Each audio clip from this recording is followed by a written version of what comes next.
Você já passou alguma decepção na sua vida? Aposto que sim, né? Se você é um ser humano, você já foi decepcionado. Eu já fui, porque você não foi. Claro que foi. E é ruim quando a gente é decepcionado, mas sabe o que parece ser pior? O medo que a gente tem muitas vezes de decepcionar os outros. Esse medo pode ser paralisante.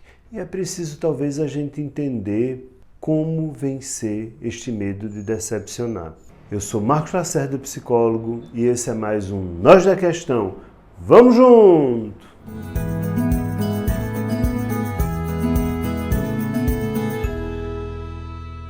E já que você está assistindo esse vídeo, é porque você é uma pessoa que tem medo de decepcionar as outras, você sofre com isso. Então comece não me decepcionando. Se inscreva nesse canal. Não é uma boa chantagem. Ou você se inscreve nesse canal ou você me decepcionará e será um peso na sua vida. Eu estou lhe rogando uma praga. E aproveita, já bota o curtir nesse vídeo, ativa o sininho para receber notificações. E no final, se você não gostar do que eu vou lhe dizer, é só botar o não gostei. Simples assim. Mas não me decepcione. Venha fazer parte da família Nós da Questão. Agora, vamos para o papo sério. E sim, essa tentativa minha ridícula de fazer você se sentir culpado, né? Tem a ver com essa coisa do medo de decepcionar. Já já a gente chega lá. Escute só, decepcionar é uma coisa inevitável. Você será decepcionado e você vai decepcionar. Nossa, como assim? Não é possível viver numa sociedade sem decepcionar os outros. Para, bebê! Não, não é possível. Sabe por quê?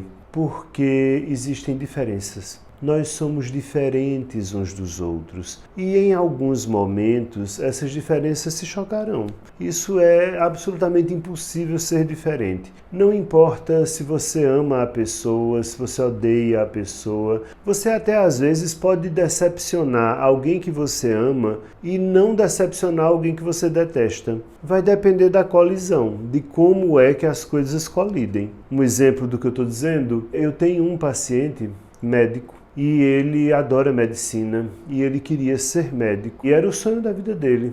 E ele odeia o pai dele. Ele sempre odiou o pai, porque o pai sempre foi uma pessoa de fato odiosa e saiu da vida dele muito cedo. Mas o pai, que ele tanto odeia, sonhava que ele fosse médico. Coincidentemente, o desejo dele de ser médico casou com o do pai, ou seja, ele não decepcionou, ele deu gosto a alguém que ele odiava, o pai. Paciência. Ele poderia ter decepcionado, poderia ter sido o contrário. Ele poderia amar muito esse pai esperar uma coisa e não colidir. Isso só para dizer que sim, um mundo sem decepções é o mundo da fantasia. Não vai existir assim não. O problema é aprender a lidar com isso e aprender a não fugir da minha verdade. Porque muitas vezes a gente nega a verdade da gente para não decepcionar o outro. E aí talvez seja a hora da gente começar se perguntando por que decepcionar o outro é algo tão dolorido para a gente. Os motivos são muitos, mas vamos ver os mais básicos. Em primeiro lugar, a gente tende a se sentir culpado e a se sentir muito envergonhado às vezes com o sofrimento que eu vou causar ao outro. Nossa, mas isso vai fazer o outro sofrer. E isso já é um motivo muito grande para eu não querer decepcionar. O que é um motivo bom, né? Não é ruim não. Mas o problema é que isso às vezes vai de encontro à minha natureza. Eu não posso me violentar em função de uma necessidade ou de uma expectativa do outro. Mas culpa e medo de fazer o outro sofrer é um dos grandes motivos para a gente ter problemas com decepcionar os outros. Outro motivo é medo de retaliação.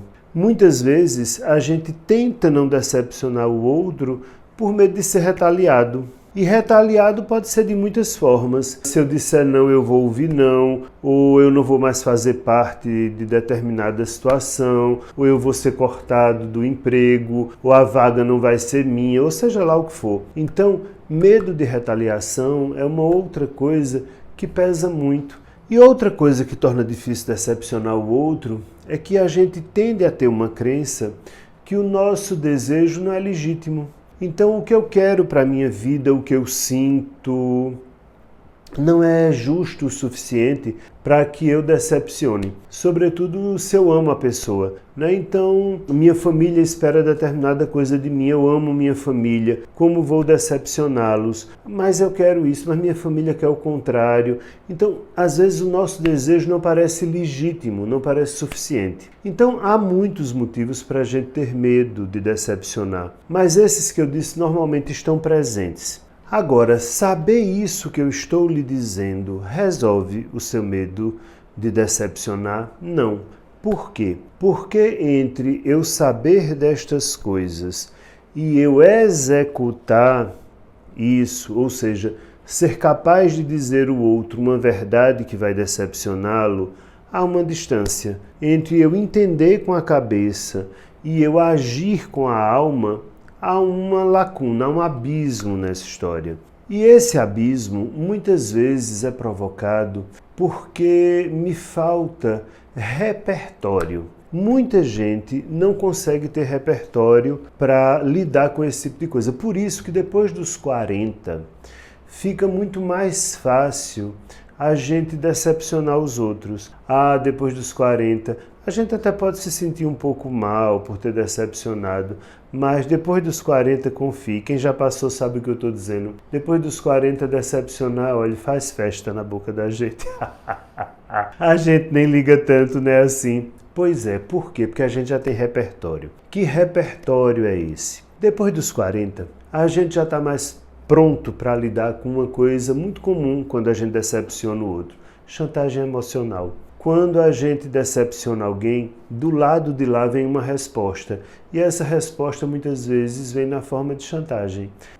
Às vezes mesmo depois dos 40, há quem não esteja pronto para lidar com isso. Mas depois dos 40, dane-se sua chantagem. Não vai ser assim como você quer não e ponto final. Decepcione-se, paciência. Porque a gente já está mais velho mesmo. Quanto mais perto a gente vai ficando da morte, mais livre a gente vai ficando. O bom da vida é isso. Adoro ter 56 anos. Tanta coisa deixou de ter importância.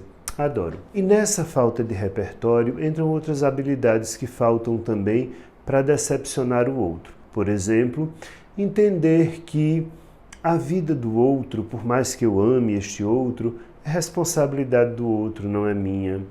Entender que eu não posso dobrar a minha natureza e fazê-la diferente. Entender que ao decepcionar o outro, eu sou tão vítima disso quanto o outro. Como assim? Eu sou vítima se eu decepcionei? Por quê? Eu não estou decepcionando porque quero. Eu estou decepcionando porque há uma colisão de expectativas. O que eu quero para a minha vida, para o meu dia a dia, para o meu ser, colide com o que o outro deseja ou espera. Nesse sentido, eu sou tão vítima quanto. Porque eu não escolho. Alguém, por acaso, escolhe desejo? Você escolhe o que você deseja? Não, você deseja simplesmente. Falta esse repertório também de entender, sim, o outro se decepcionará, mas eu também sou vítima nessa decepção. Quer ver outro repertório que falta também e que lhe impede de sair, né, desse entendimento que eu disse para uma prática? É o constrangimento. Porque a gente se sente profundamente constrangido em decepcionar o outro. Nesse constrangimento entra aquilo que eu já falei lá antes, o medo de não fazer parte do grupo. E aí lembra da brincadeira que eu fiz no início? Que se você não fizer parte daqui, você vai me decepcionar, vai se sentir culpado e tal. É a tal da chantagem emocional que eu falei agora. Se alguém não tem ainda essa manha de lidar com chantagem emocional, é mais difícil ter condições de decepcionar o outro. Então, você vai ter muitos psicólogos que ficam dizendo assim: é porque você não se permite, é porque você não se dá o direito. Às vezes é, mas às vezes não é isso não. Às vezes é somente falta de prática. Então, para decepcionar o outro, basta praticar. Nossa, você está dizendo que eu devo decepcionar o outro? Óbvio, claro que eu estou lhe dizendo isso. Até porque, na hora que você aprender a decepcionar o outro, você aprenderá a suportar as decepções que o outro lhe impuser. E o outro vai lhe impor decepções. Sabe por quê? Porque o mundo não é como você queria. A vida é como ela é. E passe bem e ache bom, porque você está vivo. A vida, a gente não manda nela. A vida, a gente simplesmente flui, como pode, dentro dela. Então, decepcionar o outro é um treino de expor a minha verdade, de não mascarar a minha natureza e de permitir que eu seja exatamente o que eu sou e o que eu posso ser. E que você me ame como eu sou e como eu posso ser. E que eu lhe ame dentro das decepções que você também causará em mim. E, portanto, para que você perca o medo de decepcionar o outro e aprenda a decepcionar o outro, você vai ter que começar a experimentar. Você vai ter que começar a decepcionar o outro aos pouquinhos. É isso mesmo. Não precisam ser grandes decepções. Não precisa logo chegar para o outro e dizer: não, eu não quero casar com você. Não precisa. Essa decepção já é grande demais. Você pode começar com coisas menores. Não, eu não estou com vontade de ir para esse show. Não. Essa história que você está dizendo, eu não quero participar, não me representa. Não, isso que você está me propondo não faz sentido para mim. São pequenas decepções que você vai experimentando. E dessas pequenas você pode passar para grandes. E passará certamente, do tipo: não, eu não vou aceitar o emprego que você gostaria que eu aceitasse. Não, eu não terei a carreira que você queria que eu tivesse. Não, eu não vou desistir de morar naquele país que você não quer que eu more. Das pequenas para as grandes. E ao ir fazendo essas pequenas, você vai começar a entender uma coisa interessante sobre decepcionar o outro. Quando eu decepciono o outro, o dano não é tão grande quanto eu imaginava. A gente sempre pensa que ao decepcionar o outro, isso vai causar a explosão de uma bomba atômica na vida do outro. Não vai. Você vai decepcionar, vai descobrir que o outro vai ficar triste, chateado, às vezes magoado, mas tudo bem, passará. Passará como as suas decepções também passam. Você também descobrirá que você não se destrói ao decepcionar o outro. Com as pequenas decepções que você vai exercitando na sua vida, tanto de receber quanto de dar, você vai descobrindo: olha, eu não me destruí, o outro me decepcionou, eu nem morri por causa disso. Eu decepcionei o outro e eu nem também me destruí por causa disso. Ou seja, nós suportamos decepção. Parece que não, mas a gente suporta. Aliás, quem não suporta decepção já morreu. Não existe nenhum ser humano que não suporte uma decepção. Eu não estou dizendo que é bom, que é confortável. Eu só estou dizendo que a gente suporta. E é preciso que a gente aprenda também a dar e receber as nossas decepções dadas e recebidas com muita tranquilidade.